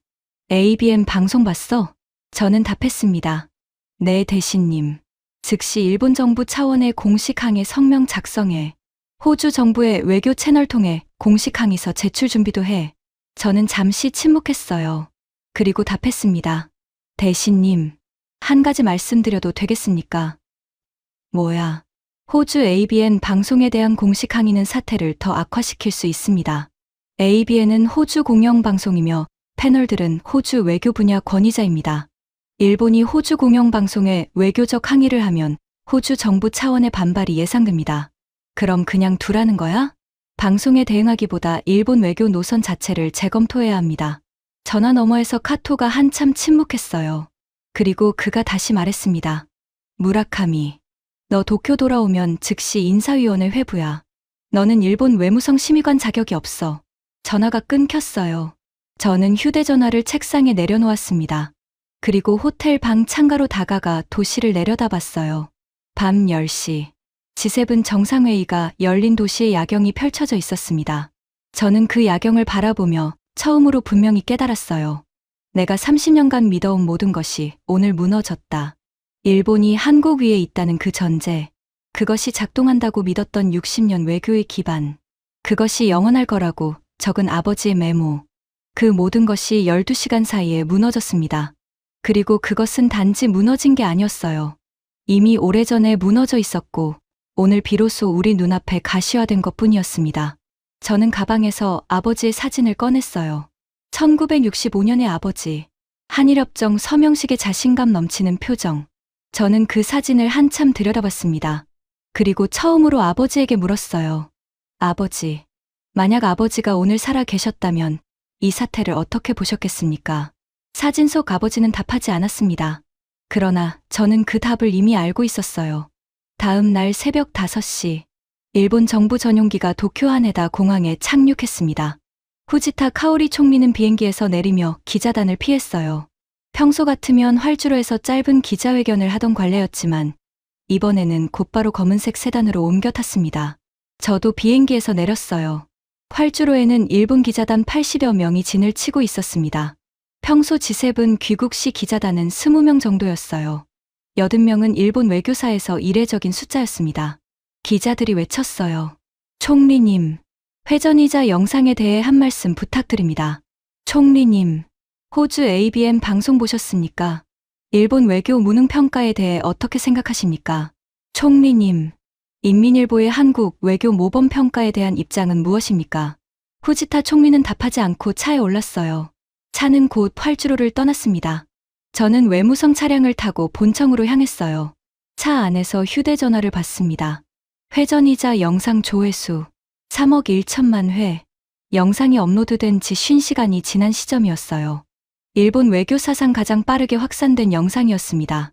외무성 본청에 도착했을 때 청사 앞에 시민단체 시위대가 모여 있었어요.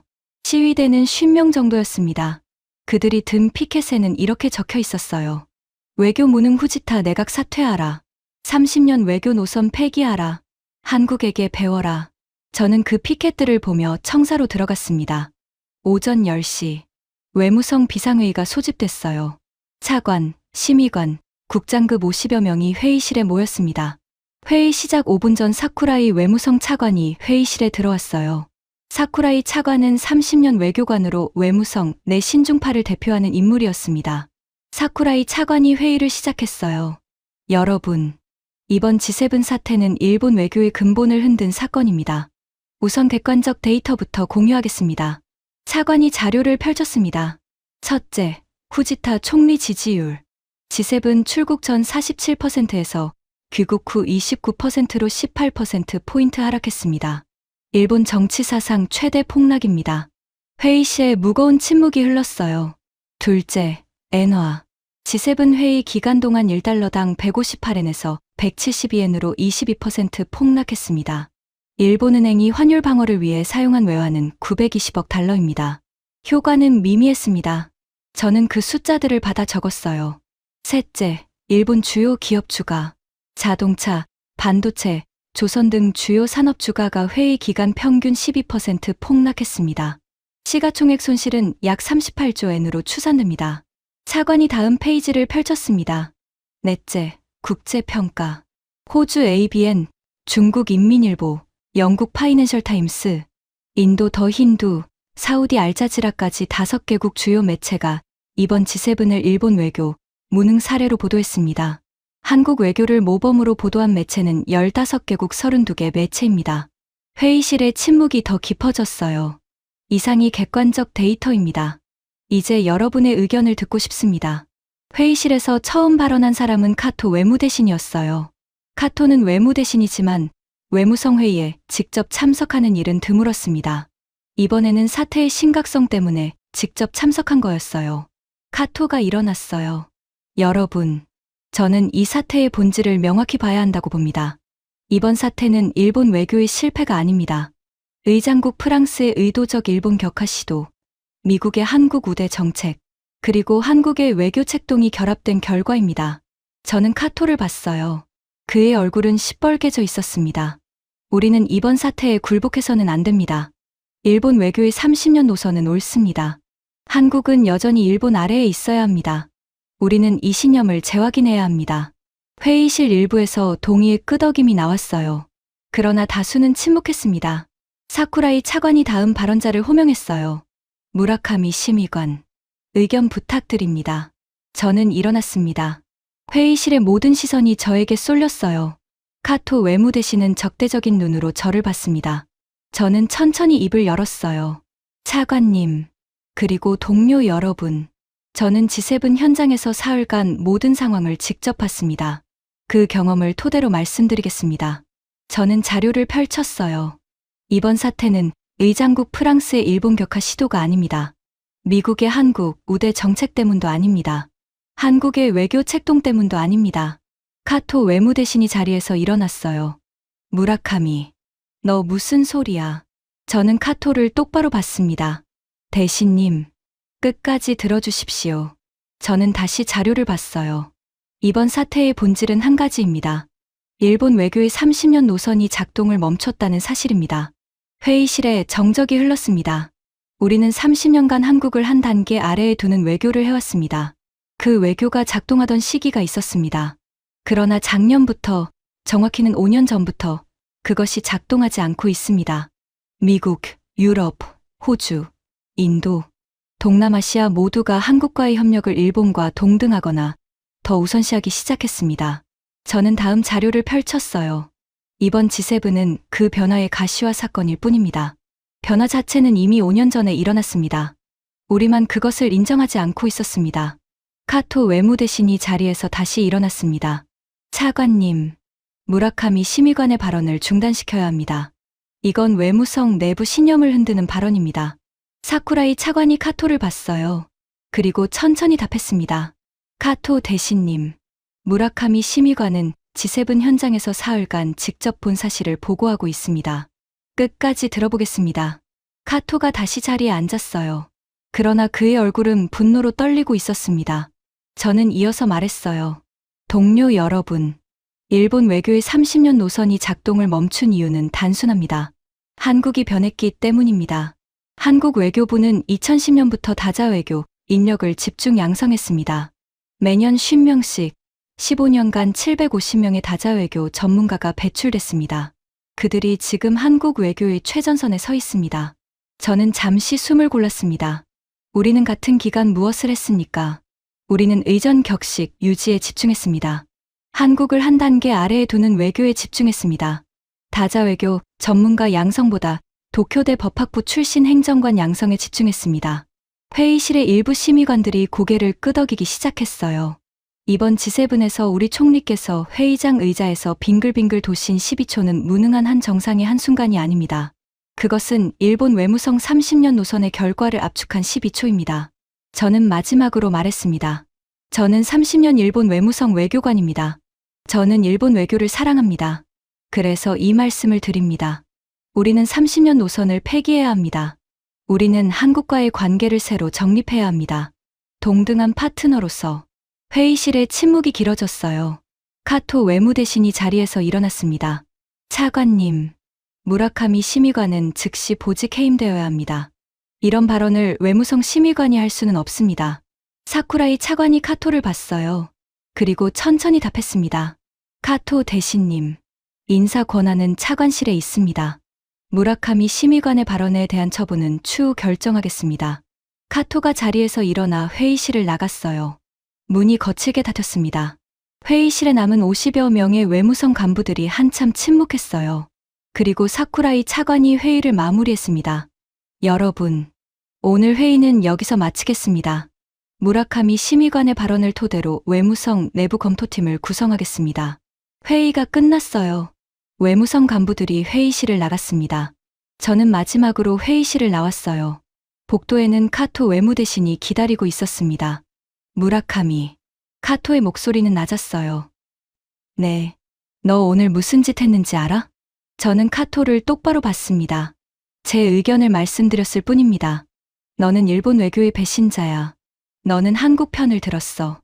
너는 외무성에 더 이상 자리가 없어. 카토가 돌아서서 걸어갔어요. 저는 그 뒷모습을 봤습니다. 그리고 천천히 외무성 본청을 나왔어요. 청사 앞 시위대는 그새 100명으로 늘어 있었습니다. 그들이 든 피켓이 늘어나 있었어요. 카토 외무 대신 사퇴하라. 후지타 내각 총사퇴. 새로운 대한 외교를 시작하라. 저는 그 피켓들을 지나 외무성 청사 뒤편 작은 공원으로 향했습니다. 공원 벤치에 앉아 저는 가방을 열었어요. 그리고 아버지의 사진을 다시 꺼냈습니다. 1965년의 아버지. 자신감 넘치는 표정. 저는 그 사진을 한참 봤어요. 그리고 가방 깊은 곳에서 아버지의 노트를 꺼냈습니다. 1965년 한일협정 외교 메모. 60년 세월에 누렇게 변한 종이. 저는 그 노트를 펼쳤어요. 한국은 영원히 일본 아래에 있어야 한다. 이번 협정의 본질은 그것이다. 저는 그 글씨를 한 번 더 봤습니다. 그리고 깊게 숨을 들이쉬었어요. 이제 결정해야 할 시간이었습니다. 60년간 우리 가문이 믿어온 그 신념을 이대로 유지할 것인지, 아니면 새로운 길을 갈 것인지. 저는 노트를 손에 들고 한참을 앉아 있었습니다. 공원 위로 해가 천천히 기울고 있었어요. 공유 프로젝트 콘텐츠 국뽕 대본 작성 내가 만든 저작권. 클린 프롬프트 V 2542줄 텍스트 TTS 잘못 읽을 수 있는 거. 참 979줄 텍스트 세미나 강의실. 점진적 인정 대본 프로토콜 544줄 텍스트 콘텐츠 141. G7에서 한국 대통령은 VIP. 일본 총리는 외면. G7에서 드러난 한국과 일본의 외교력 차이를 대만 방송이 적나라하게 공개하자. 경악한 일본 정부 유튜브. 탭스. 유튜브. 컴워치. 벨프스 86. 트랜스크립트. 000이 최근 대만의 한 시사 프로그램에서 나온 방송 내용이 일본 정가와 온라인 공간에 적지 않은 파장을 일으키고 있습니다. 이는 방송에 출연한 패널들이 다카이치 사나이 일본 총리의 외교 노선과 대중국 전략뿐만 아니라 일본의 경제 상황까지 정면으로 비패스제 도입부. 게제 26줄 퀴즈. 그날 밤 11시. 저는 도쿄 세타가야 자택 서재에 앉아 있었습니다. 책상 위에 아버지의 노트가 펼쳐져 있었어요. 60년 세월에 누렇게 변한 종이. 만년필 잉크 자국이 군데군데 번져 있었습니다. 그러나 그 글씨는 또렷했어요. 한국은 영원히 일본 아래에 있어야 한다. 저는 그 줄을 손가락으로 따라갔습니다. 서재 창밖으로 보름달이 떠 있었어요. 달빛이 책상 위에 가만히 떨어졌습니다. 저는 아버지의 노트 다음 페이지를 펼쳤어요. 1965년 6월 22일 메모. 오늘 한국 측 협상 대표가 청구권 문제로 또 무리한 요구를 했다. 그러나 우리는 그것을 모두 막아냈다. 한국은 결국 우리가 정한 틀 안에서만 움직일 수밖에 없다. 다음 페이지. 1965년 6월 23일. 한국 외교부 관료들의 영어 발음이 어색하다. 그들은 우리와 같은 무대에 설 자격이 없다. 30년이 지나도 그것은 변하지 않을 것이다. 다음 페이지. 1965년 6월 25일. 이번 협정의 본질은 단순하다. 우리는 한국을 영원한 하위 파트너로 묶었다. 일본 외무성의 30년 노선이 완성된 날이다. 저는 노트를 천천히 덮었습니다. 그리고 한참 동안 그 자리에 앉아 있었어요. 서재 벽에는 아버지의 사진이 걸려 있었습니다. 1965년 한일협정 서명식 사진. 자신감 넘치는 30대 아버지의 얼굴. 저는 그 사진을 한참 봤어요. 아버지는 외무성에서 평생을 보낸 사람이었습니다. 마지막 직책은 조약국 심의관, 한일협정 협상 실무자였어요. 평생 한국을 한 단계 아래에 두는 외교를 신념으로 삼은 사람이었습니다. 아버지는 5년 전 폐암으로 돌아가셨어요. 임종 직전 아버지는 제 손을 잡고 말씀하셨습니다. 다이스케, 내가 평생 지킨 신념을 너도 지켜라. 한국은 영원히 일본 아래야. 그것이 우리 가문의 외교 신념이다. 저는 그때 아버지의 손을 잡고 약속했어요. 네, 아버지. 지키겠습니다. 5년이 지났습니다. 그리고 오늘 저는 G7 현장에서 사흘간 봤습니다. 한국 대통령이 미국 대통령 옆자리에 앉아 12분 47초간 단독 환담하는 장면. 일본 총리가 회의장 의자에서 혼자 빙글빙글 도는 12초의 장면. 한국 셰르파 박재영이 회의장에서 5가지 글로벌 의제의 발언권을 가져가는 장면. 호주 ABN 방송이 일본 외교 무능을 적나라하게 비판하는 방송. 중국 인민일보가 한국 외교를 모범이라고 사설로 게재한 신문. 이 모든 장면이 의미하는 것은 한 가지였습니다. 아버지가 평생 지킨 신념이, 그 신념을 5년 전 제게 물려주신 그 신념이 이미 작동을 멈췄다는 것. 그것도 5년 전쯤부터, 아버지가 돌아가시던 그 무렵부터. 저는 사진을 천천히 내렸습니다. 그리고 책상 위에 올려놓았어요. 저는 아버지의 노트를 다시 펼쳤습니다. 한국은 영원히 일본 아래에 있어야 한다. 저는 그 문장을 손가락으로 한 번 더 따라갔어요. 그리고 천천히 그 페이지를 손에 잡았습니다. 손이 떨렸어요. 60년 세월의 종이는 부드러웠습니다. 저는 깊게 숨을 들이쉬었어요. 그리고 그 페이지를 찢었습니다. 종이가 찢어지는 소리가 서재에 작게 울렸어요. 한 번, 그리고 또 한 번. 저는 그 페이지를 작은 조각으로 찢었습니다. 찢어진 종이 조각들이 책상 위에 흩어졌어요. 저는 다음 페이지를 펼쳤습니다. 한국 외교부 관료들의 영어 발음이 어색하다.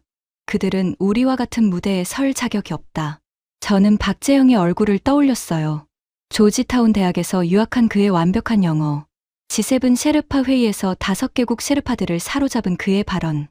60년 전 아버지가 어색하다고 평가했던 한국 외교부의 영어 발음. 지금 그 발음은 G7 회의장의 주인공이 되어 있었습니다. 저는 그 페이지도 찢었어요. 다음 페이지. 그리고 다음 페이지. 저는 노트의 모든 페이지를 찢었습니다. 찢어진 종이가 책상 위에 쌓였어요. 저는 마지막 페이지를 펼쳤습니다. 1965년 한일협정 서명식 날 아버지가 쓴 글이었어요. 오늘 협정이 체결됐다.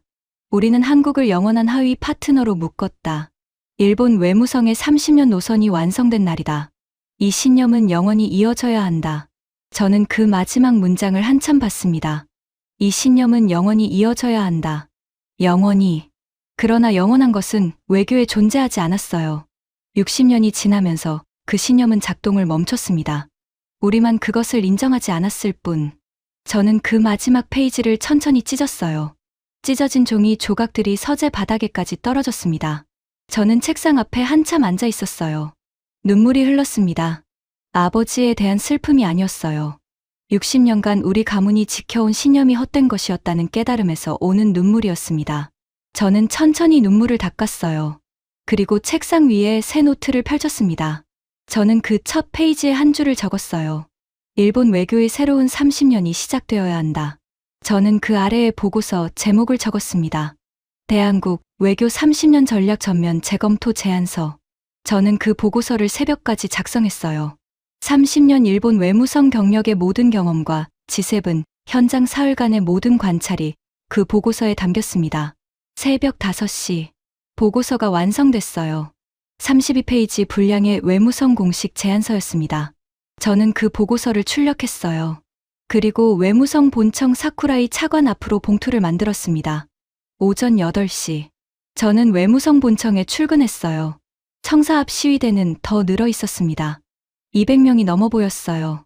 그들이 든 피켓에는 새로운 문구가 추가되어 있었습니다. 외무성 양심 외교관에게 박수를. 저는 그 피켓을 보며 잠시 멈춰섰어요. 그리고 청사 안으로 들어갔습니다. 차관실에 도착했을 때 사쿠라이 차관이 저를 맞이했어요. 무라카미 심의관. 어서 오세요. 저는 봉투를 책상에 올려놓았습니다. 차관님. 한 가지 보고서를 작성했습니다. 사쿠라이 차관이 봉투를 열었어요. 그리고 첫 페이지를 봤습니다. 대한국 외교 30년 전략 전면 재검토 제안서. 차관이 다음 페이지로 넘겼습니다. 그리고 또 다음 페이지. 차관은 32페이지 보고서를 30분간 읽었어요. 저는 그 시간 동안 조용히 의자에 앉아 기다렸습니다. 차관이 마지막 페이지를 덮었어요. 그리고 저를 봤습니다. 무라카미 심의관. 네, 차관님. 이 보고서를 외무성 공식 검토 안건으로 상정하겠습니다. 저는 고개를 숙였어요. 감사합니다. 그때 차관실 문이 열렸습니다. 카토 외무대신이었어요. 카토는 사쿠라이 차관 앞에 서서 말했습니다. 차관님, 무라카미 심의관 인사위원회 회부 결재를 받으러 왔습니다. 어제 회의에서의 발언에 대한 처분입니다. 사쿠라이 차관이 카토를 봤어요. 그리고 천천히 답했습니다. 카토 대신님, 무라카미 심의관은 인사위원회 회부 대상이 아닙니다. 카토의 얼굴이 굳었어요. 무슨 말씀입니까?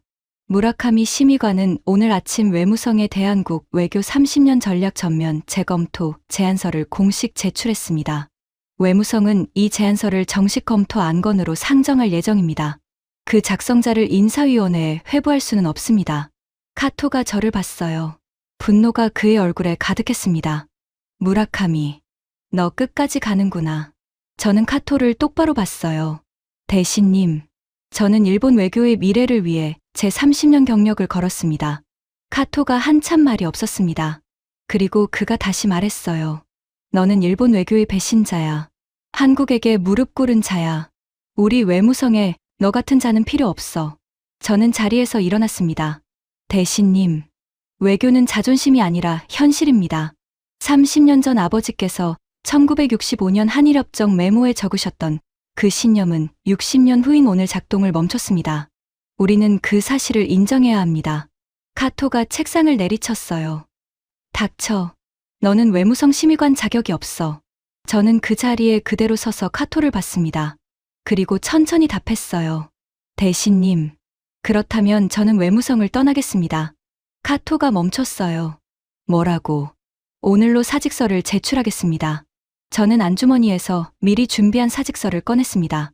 그리고 사쿠라이 차관의 책상에 올려놓았어요. 사쿠라이 차관이 사직서를 봤습니다. 그리고 저를 봤어요. 무라카미 심의관, 정말 사직하시겠습니까? 네, 차관님. 왜입니까? 저는 차관을 똑바로 봤어요. 제가 제출한 제안서가 외무성에서 진지하게 검토되려면 그 작성자가 외무성 내부에 남아 있어서는 안 됩니다. 카토 대신님과 같은 분들이 그것을 정치적 사안으로 만들 것입니다. 저는 외무성을 떠나 외부에서 일본 외교의 새로운 방향을 제안하는 역할을 하겠습니다. 사쿠라이 차관이 한참 침묵했습니다. 그리고 천천히 말했어요. 무라카미 심의관, 사직서는 받지 않겠습니다. 저는 차관을 봤어요. 차관님, 당신 같은 외교관이 외무성을 떠나면 일본 외교의 미래가 없습니다. 사직서는 반려하겠습니다. 대신 당신을 외무성 신설부서 대한국 외교 전략 재검토 특별팀의 팀장으로 임명하겠습니다. 저는 그 말을 듣고 잠시 침묵했습니다. 카토 외무대신이 폭발했어요. 차관님, 그건 외무성 인사 절차 위반입니다. 제 외무대신 권한을 무시하는 처사입니다. 사쿠라이 차관이 카토를 받습니다. 카토 대신님, 외무성 인사 권한은 차관실에 있습니다. 외무대신은 그 결정을 통보받는 위치입니다. 카토가 분노에 떨었어요. 그러나 그는 더 이상 말을 잇지 못했습니다. 그리고 차관실을 나갔어요. 문이 거칠게 닫혔습니다. 저는 사쿠라이 차관 앞에 서 있었어요. 차관이 천천히 말했습니다. 무라카미 팀장, 이제 일본 외교의 새로운 30년을 시작합시다. 저는 깊게 고개를 숙였어요. 감사합니다, 차관님. 그날 오후 외무성 본청에서 공식 발표가 있었습니다. 외무성은 대한국 외교 30년 전략 전면 재검토 특별팀을 신설한다. 팀장은 무라카미 다이스케 심의관이다. 특별팀은 6개월간 검토 후 일본 외교의 새로운 대한국 노선을 제안한다. 발표가 나간 직후 외무성 내부 게시판에 한 가지 청원이 올라왔어요. 새로운 대한국 외교 노선을 지지합니다. 이 청원에는 그날 저녁까지 외무성 직원 80여 명이 서명했습니다. 외무성 양심파 외교관들의 공개적인 동참이었어요. 다음 날 일본 언론에 이 청원이 보도됐습니다. 그리고 그 다음 날 청원 서명자가 외무성 직원 200명을 넘었어요. 일주일 후 서명자는 외무성 직원 500명을 넘었습니다. 후지타 카오리 총리는 이 흐름에 대해 끝까지 인정하지 않았어요. 후지타 총리는 G7 귀국 후 첫 기자회견에서 이렇게 발언했습니다. 이번 G7은 일본 외교의 성공적인 행사였습니다. 회전이자 영상은 의도적으로 편집된 가짜 뉴스입니다. 호주 ABN 방송은 호주 좌파 매체의 일방적 비방입니다. 중국 인민일보의 한국 외교 평가는 한일 이간책동입니다. 이 발언이 보도된 직후 후지타 총리 지지율은 22%로 추가 하락했습니다. 총리 취임 이후 최저치였어요. 카토 외무대신도 끝까지 자신의 입장을 굽히지 않았습니다. 카토는 외무성 내부 회의에서 이렇게 말했어요. 무라카미 심의관의 제안서는 일본 외교의 30년 노선을 부정하는 위험한 문서입니다. 저는 외무대신으로서 이 제안서가 외무성 공식 정책으로 채택되는 것을 끝까지 막을 것입니다. 그러나 카토의 입장에 동의하는 외무성 간부는 점점 줄어들었습니다. 사쿠라이 차관이 이끄는 신중파가 외무성 내부 다수를 차지하기 시작했어요. G7 정상회의가 끝난 지 3주 후 저는 외무성 특별팀 사무실에서 첫 번째 보고서 회의를 주재했습니다. 특별팀에는 외무성 다자외교 전문가 12명이 합류했어요. 그들은 모두 30대 후반에서 40대 초반의 외교관들이었습니다. 그들의 영어와 프랑스어와 독어는 박재영의 그것에 견줄만 했어요. 저는 회의 첫머리에 팀원들에게 말했습니다. 여러분, 우리의 임무는 단순합니다. 일본 외교의 새로운 30년을 설계하는 것입니다. 60년 전 우리 아버지 세대가 만든 30년 외교 노선이 작동을 멈췄습니다. 우리는 그 자리에 새로운 노선을 만들어야 합니다. 팀원 한 명이 손을 들었어요. 팀장님, 새로운 노선의 핵심 원칙은 무엇입니까? 저는 천천히 답했습니다. 한국과의 동등한 협력입니다. 회의실에 작은 침묵이 흘렀습니다. 일본 외무성에서 한국과의 동등한 협력이라는 말이 공식 사용된 건 60년 만에 처음 있는 일이었어요. 저는 이어서 말했어요.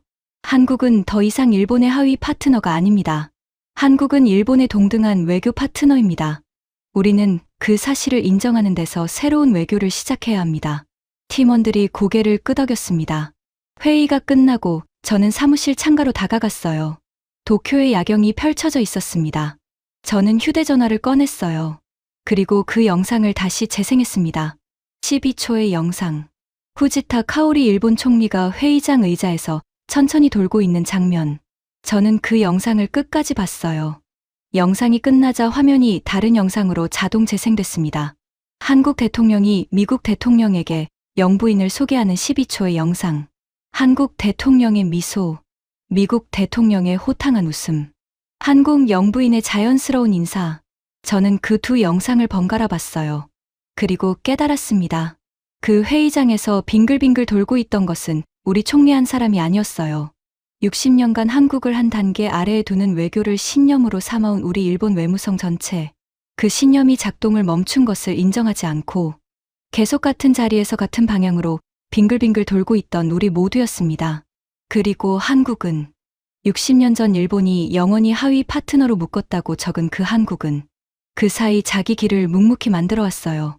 다자외교 인력을 15년간 양성했고 글로벌 의제에서 발언권을 차근차근 확보했고 강대국과 신흥국을 잇는 가교 역할을 자임했습니다. 그 누적이 G7 정상회의 회의장에서 미국 대통령 옆자리로 가시화된 거였어요. 저는 휴대전화를 끄고 창밖을 봤습니다. 도쿄의 불빛 너머 어딘가에서 한국이 빛나고 있을 거였어요. 그리고 그 한국은 더 이상 60년 전 우리가 보던 한국이 아니었습니다. 진짜 강한 나라는 격을 갖춘 나라였어요.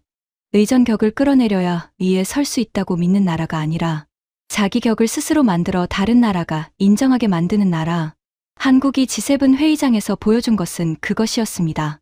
그리고 일본이 회의장 의자에서 보여준 것도 그것이었어요. 저는 사무실을 정리하고 청사를 나왔습니다. 청사 앞에 보름달이 떠 있었어요. 60년 전 아버지가 한일협정 메모를 쓰던 그 밤에도 같은 모양의 달이 도쿄 위에 떠 있었을 거였습니다. 그러나 달 아래의 세상은 그 사이 완전히 달라졌어요. 저는 그 달을 한참 올려다봤습니다. 그리고 천천히 집으로 향했어요. 내일부터 새로운 일이 시작될 거였습니다. 그 일은 어쩌면 또 다른 30년이 걸릴 일이었어요. 그러나 누군가는 그 첫걸음을 시작해야 했습니다. 오늘 그 첫걸음을 내디뎠다는 것. 그것만으로도 30년 외무성 경력의 마지막 의미는 충분했어요. 저는 가방 안에 있는 새 노트를 떠올렸습니다. 어제 새벽에 첫 줄을 적은 그 노트. 일본 외교의 새로운 30년이 시작되어야 한다. 그 문장은 더 이상 제안이 아니었어요. 그것은 시작이었습니다.